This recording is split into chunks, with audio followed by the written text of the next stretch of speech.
भारत संविधान से चलेगा कि मनुस्मृति से चलेगा? आप वर्ण साधु संत कह रहे हैं, इसीलिए ना पाए लागू पंडित जी खड़े रहते थे ना। हमारे माँ बाप, हमारे जो पूर्वज थे, उनकी हिम्मत चप्पल पहनकर, जूता पहनकर चलने की हिम्मत नहीं होती थी ना गली कूचे में। अब यही तो कलेजे पे सांप लौट रहा है कि जातिगत जनगणना होगा, सबको पता चल जाएगा, जिसकी जितनी संख्या भारी उसकी उतनी हिस्सेदारी का नारा लगने लगेगा। आज अगर पिछड़ा दलित अगर एक हो जाए, आज वो अपने अधिकारों को समझने लग जाए, उनके नेता चाटुकारिता छोड़ दें, उनके नेता अगर दलाली छोड़ दें, उनके नेता छोटे मोटे पद की लालच को त्याग दें, अगर जनगणना से फायदा क्या होगा? जातीय जनगणना होगा, जिन लोगों के मन में लड्डू फूट रहा है, जो लोग ये सोच रहे हैं कि अच्छा हुआ कोर्ट ने रोक दिया, वो लोग निराश होंगे, उदास होंगे। बहुत जल्द बिहार विधानसभा का विशेष सत्र बुलाया जाएगा और वहां जो है फिर एक बिल लाया जाएगा और वहां से फिर कोर्ट का मामला, जैसे रास्ता बिल्ली काट देती है वैसे कोर्ट का मामला खत्म कर दिया जाएगा।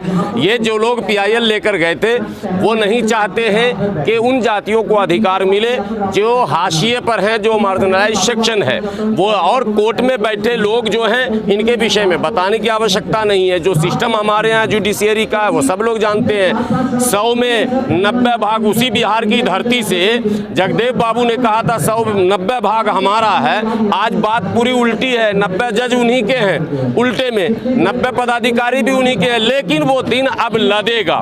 नीतीश कुमार को जो लोग नजदीक से नहीं जानते हैं वो खुश हो रहे हैं, वो जश्न मना रहे हैं कि अच्छा हुआ कि अब जातीय जनगणना पर रोक लग गई। कल मैं टीवी चैनल में था, एक हमारे परम मित्र थे, खूब खुश होकर बोले, देखा आप मेरे से बहस कर रहे थे जातीय जनगणना पर, मैं डिबेट में था और आप कह रहे थे होना चाहिए, अब हो गया ना, खत्म नहीं होगा। मैंने कहा आप नीतीश कुमार को नहीं जानते, मैं जानता हूं, मैं बिहार का हूं, मैं खूब जानता हूं। भाजपा के साथ रहकर भी भाजपा पर लगाम लगाने वाले नेता का नाम ही नीतीश कुमार है और नीतीश कुमार जातिगत जनगणना कराएंगे। जनगणना से फायदा किसको है, नुकसान किसको है? नहीं, फायदा उनको है जो हाशिए पर हैं, फायदा उनको है जिनकी गिनती आज तक लोगों ने की ही नहीं। जिन जातियों का एक बड़ा समूह तो रहता है लेकिन लोग नहीं जानते हैं कि वो भी कहीं है क्या।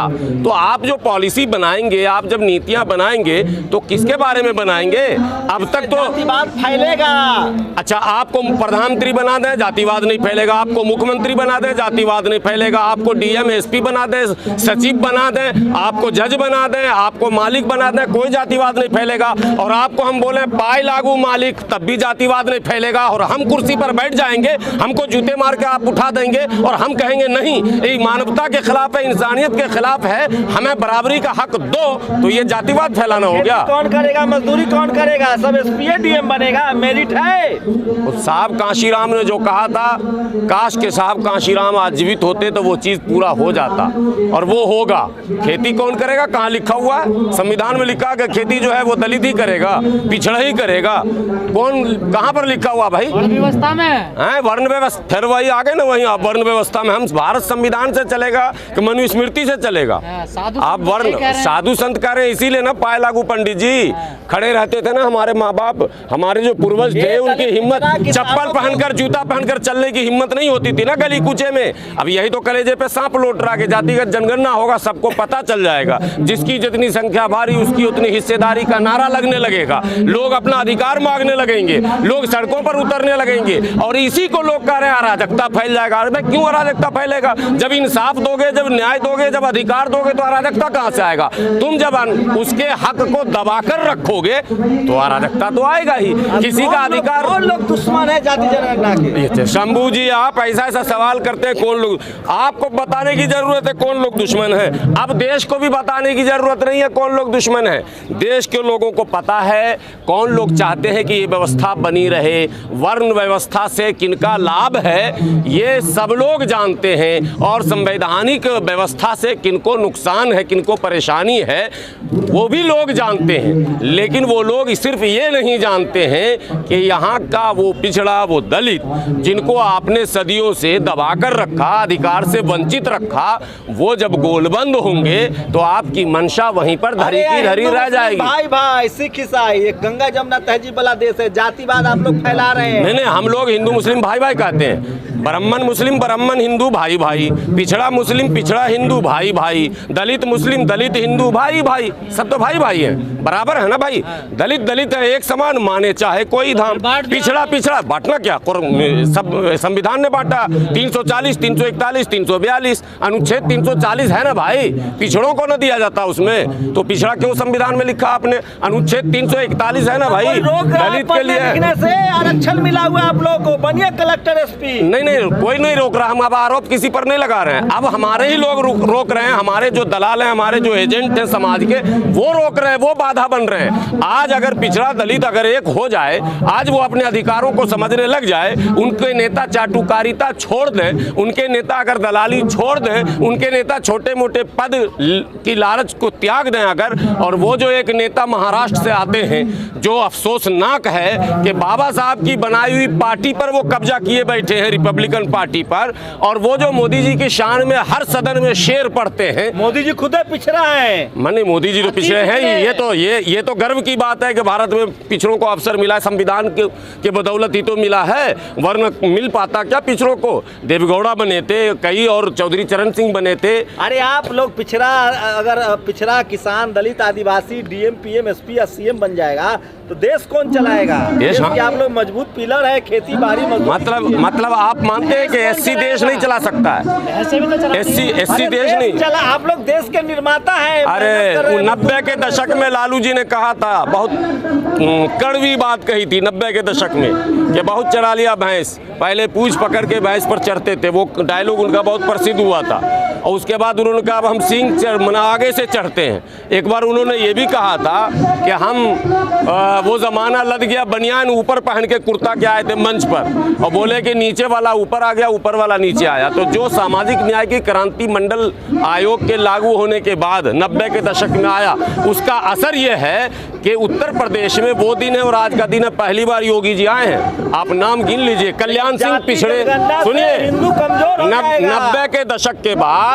कल्याण सिंह, मुलायम सिंह, बहन जी, अखिलेश, ये सारे पिछड़े दलित जो बने मुख्यमंत्री, और बिहार में तो कोई बना ही नहीं। बिहार में लालू के बाद नीतीश, नीतीश के बाद लालू, लालू के बाद नीतीश, नीतीश के बाद लालू, तो पेट में दर्द है जी। गुलाम सरवर जी, जाति जनगणना से हिंदू कमजोर होगा, ये मुसलमानों की साजिश तो नहीं है? नहीं हिंदू कमजोर होगा, मुसलमान हिंदू को आप अलग क्यों कर रहे हैं? जाति दोनों जगह है ना भाई, सामान्य वर्ग दोनों में, ओबीसी दोनों में, एससी दोनों में, एसटी दोनों में। एसटी से हमारे सांसद हैं लक्षद्वीप से मुसलमान, तो जब आदिवासी मुसलमान है, जब दलित मुसलमान है, जब पिछड़ा मुसलमान, आपको पता है ओबीसी कोटे में जो आरक्षण है तो मुसलमान को भी है, जनरल कोटे में जो अभी मोदी जी ने ईडब्ल्यूएस दिया है, तो कोर्ट ने रोक लगा दिया है। अब क्या रास्ता है? रास्ता है विधानसभा का सत्र बुलाया जाएगा, उस पर कानून बनाया जाएगा, और कानून बनाकर फिर से उस पर अमल किया जाएगा।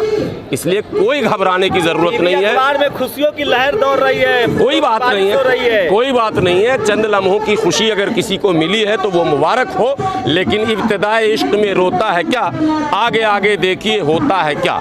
इसलिए मुझे उम्मीद है कि जातिगत जनगणना होगा। बिहार की धरती ने कई इतिहास रचे हैं, बिहार की धरती ने कई इतिहास रचे हैं, एक इतिहास बिहार में और रचा जाएगा, और जातिगत जनगणना की शुरुआत। मोदी जी क्यों नहीं जाति जनगणना कराना चाहते, बीजेपी क्यों नहीं करवाना? ये हमसे पूछ रहे तो मोदी जी से पूछेगा ना, आप हमसे पूछिए, हम चाहते हैं कराना।